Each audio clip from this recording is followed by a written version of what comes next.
Hello, good morning, students. Welcome once again to magnetostatics. So today we will deal with something slightly different from previous topics. It is about magnetostatic boundary conditions. Okay. So a similar topic you have studied in electrostatics, where also it comes as electrostatic boundary conditions. Here now we talk about magnetostatics boundary conditions. So let us see what is this. In fact, actually, you know about electromagnetic wave. So electromagnetic wave basically consists of electrical field and magnetic field. So it is a combination of electric and magnetic field.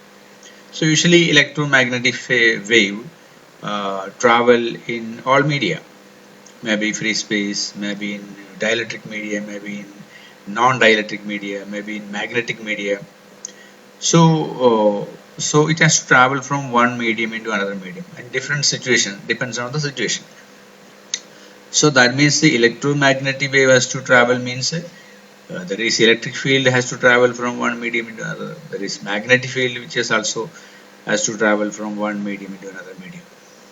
So whenever these field enter from one medium into another medium, certain phenomena happens. Certain phenomena in the sense that their magnitude may vary because they are vector quantity. Electric field and magnetic field both are vector quantity.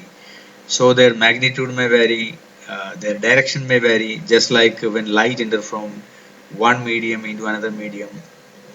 You know, many of the properties of the light beam varies, so we call refraction like that. Yes, a similar sort of phenomena happens here also when magnetic or electric field enter from one medium into another medium. Especially its magnitude changes and its direction changes.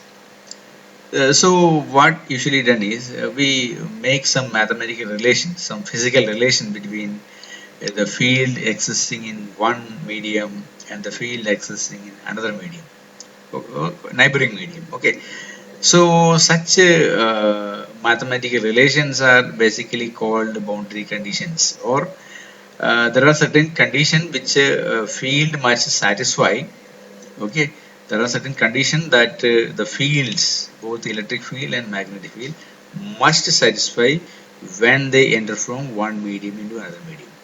So those physical conditions or mathematical relations are in fact known as boundary conditions. So this is happening at the boundary, so that is why we call it boundary.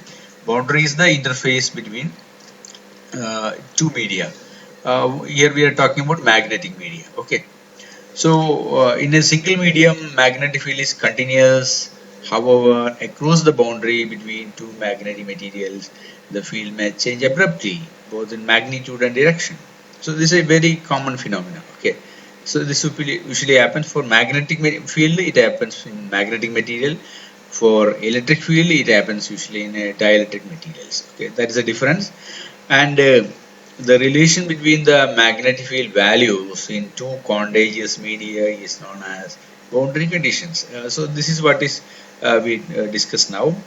There establish a relation. We establish a mathematical relation between the magnetic field values, okay, in two contagious media. Contagious simply means two adjacent media which are in contact with in contact with each other. That's the meaning of contagious. Okay, so here we have two media, medium 1, medium 2, and field quantity enter from one medium to another medium.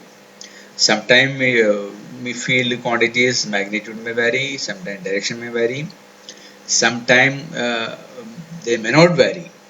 That depends on the situation. Okay, so depending on the situation, may vary, may not vary, but it has lot of applications. Okay, so the interface condition usually describe the behavior of the electric field, behavior of magnetic field at the interface. So it is applicable for both fields. And usually any material is signified represented with these parameters: epsilon 1 that is the dielectric parameter or a permittivity parameter. Sigma 1 is the conductivity parameter, electrical conductivity parameter, and mu is the permeability parameter. Okay, so these parameters are usually known as constitutive parameters. They are known as constitutive parameters. Epsilon, sigma, mu. Using these three parameters, we can represent a medium. Their electromagnetic property can be represented using these three parameters: epsilon, sigma, and mu. So they are very important as far as the electromagnetic study of a material is concerned. Okay, so boundary conditions are certain mathematical conditions that both E and B vectors should satisfy when field quantities enter from one medium into another medium. This is what we told. So how we arrive at these relations? We arrive at this relation by using the fundamental laws we studied: Gauss law, Ambius-Circular law. So Gauss law exists for both electrostatics and magnetostatics. In magnetostatics, we have seen that integral P dot ds is equal to 0 is the Gauss law for magnetostatics. And Ambius-Circular law also familiar. So we will use these rules across the medium to get these relations. Okay, that we will see in the subsequent slides. And you see the important aspect. These boundary conditions have a lot of applications in communication engineering and electromagnetic theory. This is the most attractive part of it. Without this boundary condition, no electromagnetic gadgets, whether it is a simple mobile phone or a computer system or any communication system, whatever be it, satellite communication, whatever it is, they must be thorough, or they must follow the fundamental boundary conditions. Then only such devices will work properly. So that's the most important aspect of these boundary conditions. Okay. So now let us see what we are going to do. So we have two medium 1 and medium 2. Okay, and we have a magnetic field. It enters from one medium into another medium.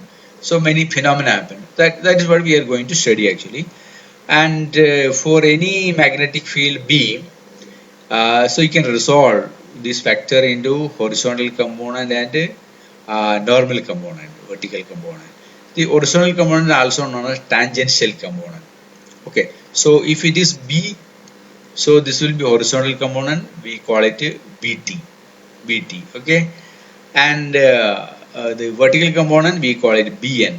B normal we can call like that. Normal component and tangential component. So the sum total of this vector B will be B tangential plus B normal. So when you come to the second medium, that become B2T and B2N. So for the first medium, it is B1T and B1. It is very obvious. Okay. So this way you can resolve, and then we will try how these components vary from one medium into another medium. That is very important. How these components vary from one medium into another medium. That is B1 and B1T, and we have what is known as B2T and B2N. Okay, so how these four parameters B1T, B1N, B2T and B2N vary from one medium into another medium. That variation is actually called boundary conditions. So that is in brief, that is the thing we are going to do. First we will talk about a normal component of B. Okay, so we have again two medium here, one medium this one and one second medium this one, and the magnetic field enter from first medium, that is B1, and passes to B2. So how much they bend, that depends on the medium parameter. We don't know. We can get only when we know all the other data. Okay, so what we are doing is we take a simple small box here. It's an imaginary Gaussian box, you can call. It's usually called pill box. Imaginary cylindrical volume, a small cylindrical volume of the size of a coin, you can say. Coin. So the thickness, this thickness is very small. So we can call it a pill box. Okay, pill box. Just a box to keep some pills. Okay, so it is having the size of a coin, 1 rupee coin. That will give you an idea about the size. what we are going to do is we will apply a Gauss magnetostatics law, that is surface integral B dot ds is equal to 0 for this closed surface. Okay, here we have no charges, nothing, but they are magnetic media. Say one is iron and other is nickel. Okay, like that you can take any two metal and they are kept close to each other. So when magnetic field enter from one medium, you have the vertical component here, you have the horizontal component. Similarly, second medium also you have the horizontal component, you have the vertical component. So starting with the Gauss law, surface integral B dot ds equal to 0. So that is very clear. Now what we can do, we have so many surfaces. You have an upper surface here, okay, you have a lower surface here, and you have a side surface. You can call it a curved surface also. Curved surface. Okay, curved surface also. So when you integrate, you have three terms: one for upper surface, one for lower surface, and one for the curved surface. So your integral got separated into three separate components. Okay, so that we can do, and this is B1 and this is B2. And now you see when you take B dot ds, it has a vertical component and it has a horizontal component. Horizontal component's dot product will be 0. So we need to take only the vertical component B1n because of the same reason. Okay, B1n is parallel to this vector. ds is like this and B1n is parallel. What about B1t? B1t will be perpendicular. So we don't take B1t dot ds. So that is 0. So B1 and ds, very clear. Similarly, B2n, but that is for the second surface. So here also same thing happens. Which is parallel to ds? ds is downward here. Okay, ds is downward here. Here ds is upward. Ds is area vector that we know very well. So here we have B2 and ds. Okay, what about B tangential vector? Tangential vector will be perpendicular to ds, so that cancel. And finally the curved surface. Curved surface is this one. So it is included here, the third term. Okay. So now what happens? We have specified. Okay, for the upper surface we specified with the ds1. For the lower surface we specified with the ds2.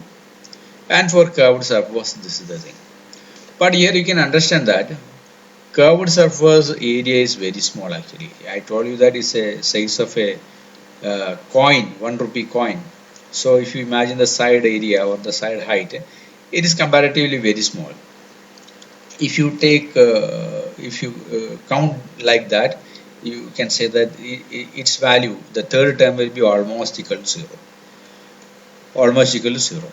Okay. So now what we can do is, you come to this first term, B1n. You can see that B1n is downward whereas ds is upward. So when you take the dot product, there is a 180 degree angle between them. Bn1 downward or B1n downward and ds upward. So what happens when there is a 180 degree dot product? A minus sign will come and a vector got disappeared. Vector disappeared. So you have the first term now. Similarly, take the second term. What happens? Okay, here Bn, B2n and ds2 both are downward. So no problem of angle. Theta is 0. So we have simply B2 and ds2 plus B3 ds. That is for the curved surface. So you can also see that the magnetic field is almost constant over the surface. So this magnetic field B1 and you can take outside, and inside you have only ds1. Similarly the case for the second surface, lower surface also. Magnetic field is almost the same everywhere. So B1, B2n is taken outside and inside ds2 also. What is this integral ds1 and integral ds2?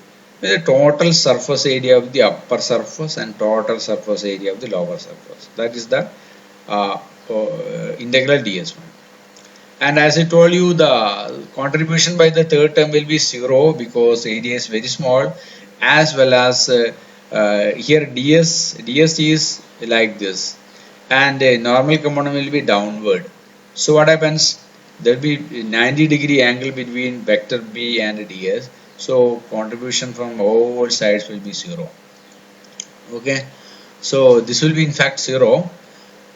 And you see the first term integral ds1 will give you the total area of the upper surface, that you take as delta s. Okay, similarly for the surface area of the lower surface is delta s again. Okay, and third term is kept as it is, and as I told you that third term is 0, so you make it 0. So already we know surface integral of b dot ds is equal to 0, goes low for magnetism. So we equate it with 0.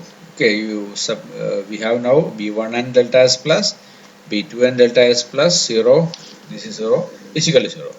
Okay, so now equating what we get? On equating with the 0 we get minus b1 and delta s plus b2 and delta s is equal to 0. And where delta s you can cancel because of the obvious reason, and you get that b1n is equal to b2n. That means a normal component of magnetic flux density in medium 1 and medium 2 are same. Okay, no variation. So that go undisturbed, its magnitude is same. That but tangential component, that may not be same.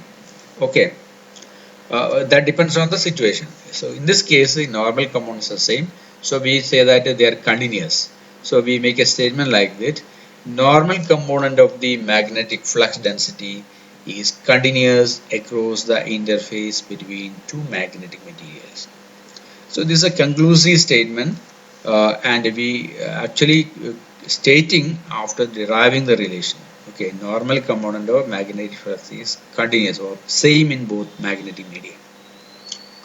We obtain this relation from Gauss law for magnetostatics. Okay, so this is the boundary condition for B, especially for the normal component across the two magnetic materials. Okay, and now we will see what about the tangential component. Tangential means something parallel to the interface. So we have again the media here, the media, and a B tangential is taken here. We have a B here falling on the surface. Its tangential means a component parallel to the interface, that is shown as B1t. Similarly, component parallel to the second medium will be B2t. Okay, B2t.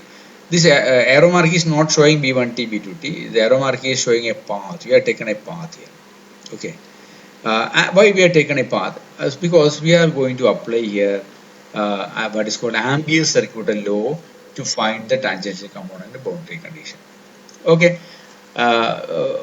In previous case, for when normal component we use the Gauss law for magnetostatics, but here we will use Ampere's circular law for finding the tangential component. Okay, so we have two medium, and along the interface, a current is flowing into the plane of the slide, into the plane of the screen.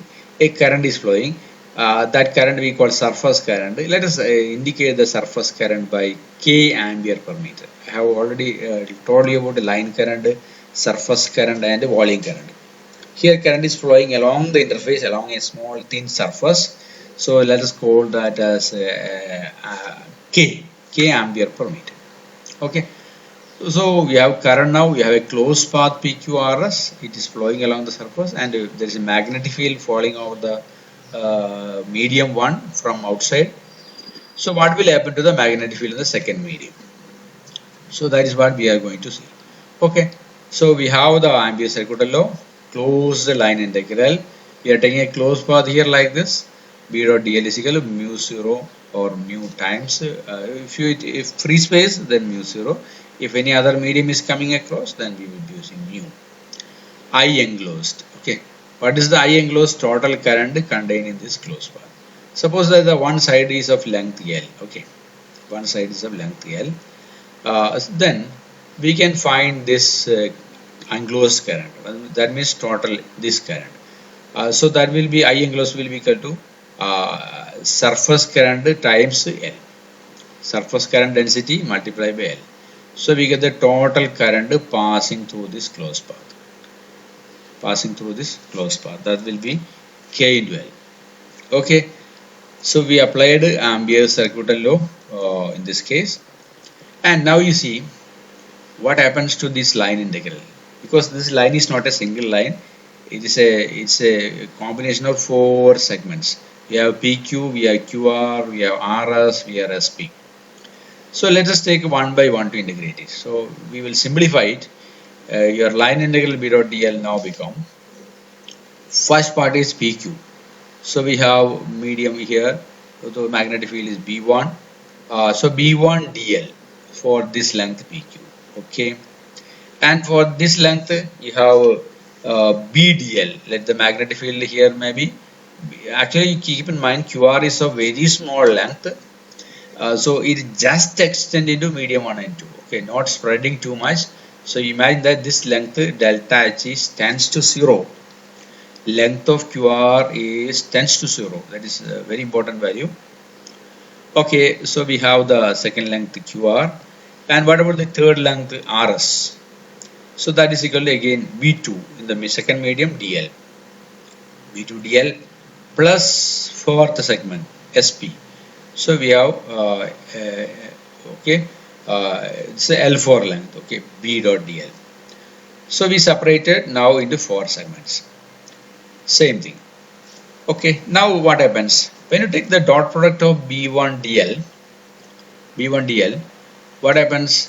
Component parallel to dl is B1t only. What about B1n?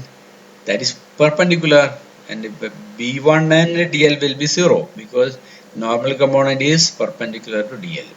Normal component of B is B1n, which is perpendicular to dl. So that get cancelled. So only remaining is that B1t dl.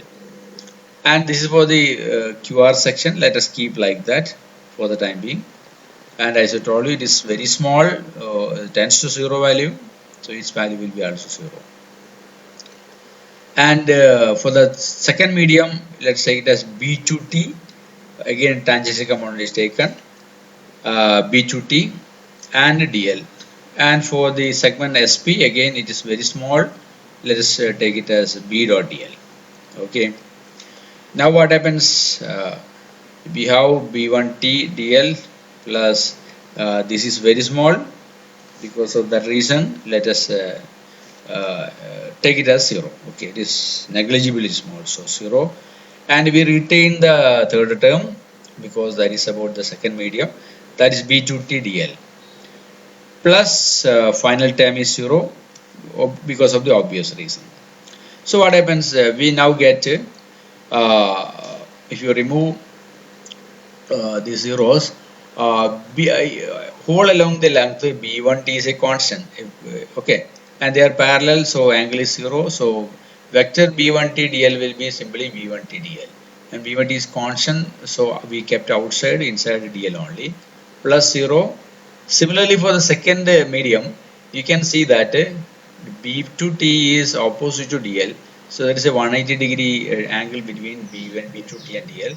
So minus sign is put here and integral dl is taken here. Okay, so what happens? 0, 0 removed. What is left is simply our integral now become very simply B1t integral dl minus B2t integral dl. Hope this idea is clear. Very simple, very systematically we have explained it. And when you take the integral dl, what happens? You get the total length, that is L. Okay, length of the loop one side. So that is what is given here, L. Similarly, B2t integral dl, again total length dl is shown here. So now you can write the total equation because already we had a mu k I. So we have here now B1TL minus B2TL is equal to mu times K times L. This is a KL is the total current. Keep in mind, this is a very important thing. K multiplied by length will give you the total current I in the closed path PQRS. Okay, so this is the, you can see L everywhere. Okay, L everywhere. So that you can cancel. Once you remove all the L's, what happens? Okay, you can remove all the L, so you get to B1t minus B2t is equal to mu times K. So we reached actually the boundary condition for tangential component. Okay, if there is a current, the tangential component will not be same in both media. Instead, there will be a discontinuity. Okay, discontinuity. So that is given as a statement here. This final equation is given as a statement here. Tangential component of magnetic flux density is discontinuous. Discontinuous across the interface between two magnetic media and is equal to mu times the surface current density. Okay, so this is a mere translation of this equation. This is the equation, and this is the translation of that equation. So we got a two boundary conditions, one for normal component and secondly one for tangential component using Gauss law and ambient circular law. And we assume that there is a current flowing. In fact, suppose no current is flowing. Okay, if there is no current flow across the interface, what will happen? This current becomes zero. Okay, if there is no current across the boundary, then K becomes zero. Then automatically B1t minus B2t is equal to 0, or you get what is called B1t is equal to B2t. Okay, so if there is no current, then tangential component will also be continuous, otherwise not continuous. Okay, these are the two beautiful relations where they find immense applications in communication technology with electric field boundary conditions also, because in electromagnetic wave we have both electric and magnetic field. So I hope you have learned boundary condition for electric field in chapter 2 and 3. This is the boundary condition for magnetic field alone. So whenever we talk about technology, where both fields are to be taken into account, both electric field and magnetic field. Okay, so this is the details of boundary conditions of magnetic fields, and it passed from one medium into other medium. Okay, so now let us go to an assignment. It's simple assignment. You have an interface here. Two medium are given here, medium 1 and 2. Okay, field enter from one medium into another medium. You can take it in any way. And in the figure, blue line serves as the interface. This one serves as the interface between two different magnetic media. Okay, medium 1 is filled with this is the medium 1 is filled with a material whose relative permeability is mu r. If you have the relative permeability, obviously you can find the absolute permeability. Okay, and medium 2 is filled with a material whose mu r is equal to 4. If the interface carries current 1 by mu 0 j cap, okay, 1 by mu 0 j cap, you know the value of mu 0. If the interface, okay, this interface cross mark shows that current is penetrating into the interface. So if the interface carries a current 1 by mu 0 j cap milliampere per meter, so it's a surface current density. Okay, K. J cap, okay, actually unit vector. J cap shows it is into the plane. You can take this coordinate system. J cap is into the plane of the screen, and B2 is given here. B2 is equal to 5 I cap plus 8 K cap milliweber per meter square. Okay, there is a milli, there is a 10 ratio minus 3. So find B1. That's a very beautiful problem.